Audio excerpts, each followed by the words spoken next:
এয়া হল ময়ূৰ ভাইটি এজন শিশু বিজ্ঞানী হয় মানে চিলড্ৰেন সায়েন্টিস্ট বুলি ক'ব পাৰি ময়ূৰ লগ পালো ময়ূৰ কৈ দিয়াচোন কি হৈছিলে কেছটো তোমাৰ ইহঁতে কি আছিলে মই আপোনাৰ পুনে গৈছিলো ৰাষ্ট্ৰীয় বাল বৈজ্ঞানিক পদৰ্শনীৰ কাৰণে এয়া ময়ূৰ হাজৰিকাৰ এচিভমেণ্টৰ কিছুমান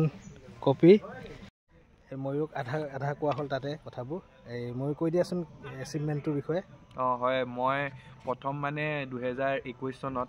ইনস্পায়াৰ এৱাৰ্ড মানাকৰ কাৰণে এপ্লাই কৰিছিলোঁ আৰু তাত মই ইনস্পায়াৰ এৱাৰ্ড মানাকৰ পাবলৈ সক্ষম হৈছিলোঁ আৰু তাৰ পিছত 2023 বৰ্ষত ৰাজ্যিক বাল বৈজ্ঞানিক প্ৰদৰ্শনীত মই নমিনেশ্যনৰ কাৰণে দিছিলোঁ আৰু তাত নমিনেশ্যনৰ পিছত অসমৰ 10টা প্ৰজেক্ট NCERT লৈ পঠিওৱা হৈছিলে অসমৰ SCERTৰ দ্বাৰা আৰু তাৰপিছত NCERTয়ে আমাৰ প্ৰজেক্টটো চিলেক্ট কৰিছিলে অসমৰ কেৱল 2023 বৰ্ষৰ ৰাষ্ট্ৰীয় বাল বৈজ্ঞানিক প্ৰদৰ্শনীৰ বাবে আৰু তাৰপিছত আমি মহাৰাষ্ট্ৰৰ পুনেত এক্সিবিশ্যন আছিলে বালেৰবাৰী ষ্টেডিয়ামত আৰু তাত আমি প্ৰায় এসপ্তাহ আমি তাত আছিলোঁ আৰু তাত এক্সিবিশ্যন কৰিছিলোঁ আৰু তাতে মহাৰাষ্ট্ৰৰ অতি মানে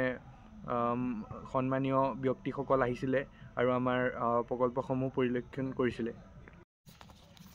মোৰ প্ৰথম এইখন চাৰ্টিফিকেট এইখন ইনস্পায়াৰ এৱাৰ্ড মনকৰ চাৰ্টিফিকেট তাৰপিছত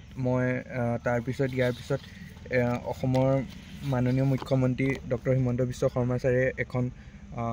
পত্ৰ মোলৈ প্ৰেৰণ কৰিছিলে অনুপ্ৰেৰণা দিবলৈ তাৰপিছত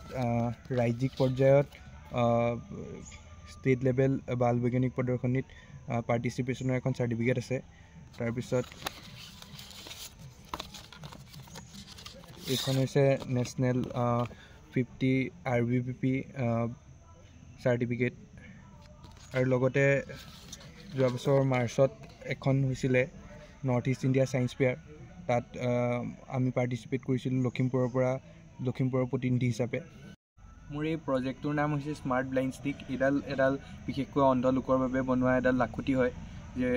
ইয়াক কণাৰ লাখুটি বুলিও ক'ব পৰা যায় ইয়াত আমি এটা আল্ট্ৰাছনিক সেন্সৰ ইউজ কৰিছোঁ যিটোৱে যদি ইয়াৰ আগত যিকোনো যদি অবজেক্ট আহে তেতিয়া সেইটো ডিটেক্ট কৰিব আৰু ডিটেক্ট কৰিলে ইয়াত এটা ভাইব্ৰেটিং মটৰ লগাই থোৱা আছে আৰু এটা ইয়াত বাজাৰ লগাই থোৱা আছে বাজাৰটোৱে এটা চাউণ্ড প্ৰডিউচ কৰিব আৰু ভাইব্ৰেটিং মটৰটোৱে এই লাঠিডালত এটা ভাইব্ৰেশ্যনৰ ক্ৰিয়েট কৰিব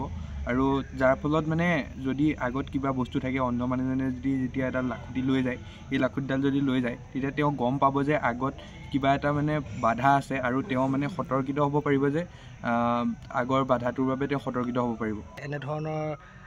যি ছাত্ৰ আছে ছাত্ৰসকল বেলেগৰ প্ৰেৰণা হওক অন্য ঠাইৰ আমাৰ অসমৰ ছাত্ৰ ছাত্ৰীও এনেদৰে ছায়েন্স প্ৰজেক্টত অংশগ্ৰহণ কৰক আৰু ষ্টাৰ্টআপ কৰক যাতে ভৱিষ্যত প্ৰজন্মই ইয়াৰ সুবিধা ল'ব পাৰে